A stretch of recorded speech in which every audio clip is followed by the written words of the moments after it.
July August অভ্যুত্থান মানবতাবিরোধী অপরাধে ৭টি মামলায় সাবেক মন্ত্রী প্রতিমন্ত্রী সহ ৩৯ জনকে ট্রাইব্যুনালে হাজির করা হয়েছে। এই বিষয়ে সেখানে তথ্য রাখছেন আমাদের সহকর্মী নিবিড় সাহা। আরও খবর জানাতে আমাদের সাথে তিনি যুক্ত হচ্ছেন।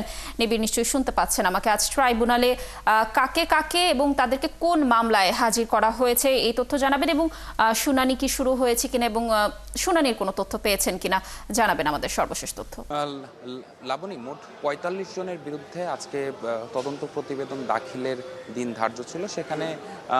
সেখানে আমরা যেমনটি দেখলাম যে আসলে প্রসিকিউশনের পক্ষ থেকে আবেদনের প্রেক্ষিতে এই যে তদন্ত প্রতিবেদন দাখিলের দিন, সেটি নতুন দিন ধার্য করা হয়েছে। নতুন দিন হিসেবে ১৫ই অক্টোবর নতুন দিন ধার্য করা হয়েছে। এর মধ্যে ১২ জন মন্ত্রী প্রতিমন্ত্রী এবং ২ জন সাবেক উপদেষ্টা, এছাড়াও আমরা মোট ৪৫ জনের বিরুদ্ধে আমরা যেমনটি আদেশ পেয়েছি যে ৪৫ জনের বিরুদ্ধে তদন্ত প্রতিবেদন সেটি আগামী ১৫ অক্টোবরের মধ্যে কিন্তু দাখিল করার কথা বলা হয়েছে। এবং এর মধ্যে আমরা সকালে যেমনটি দেখেছি যে সকালে 8:30-9টার দিক থেকে কিন্তু আসলে কেরানীগঞ্জ কেন্দ্রীয় কারাগার, পাশাপাশি নারায়ণগঞ্জ জেল, কাশিমপুর কারাগার থেকে কিন্তু এইসব 3টি কারাগার থেকে মোট 38 জন আসামিকে, যারা সাবেক এমপি, মন্ত্রী, প্রতিমন্ত্রী এবং 2 জন উপদেষ্টা, এদেরকে কিন্তু আসলে নিয়ে আসা হয়। তবে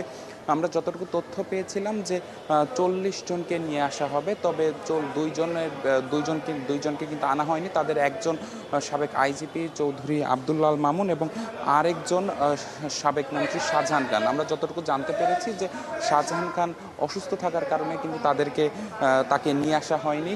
এবং সব কিছু মিলিয়ে যদি বলা যায় যে আমরা সকাল থেকে যেমনটি দেখেছি যে সাবেক মন্ত্রী আব্দুর রাজ্জাক, আমির হোসেন আমু, জাবেদ ইকবাল, অ্যাডভোকেট কামরুল ইসলাম, সাবেক মেয়র আতিক, আনিসুল হক, সালমান এফ রহমান, রাশিদ খান মেনন, ইনু, শাহজাহান খান,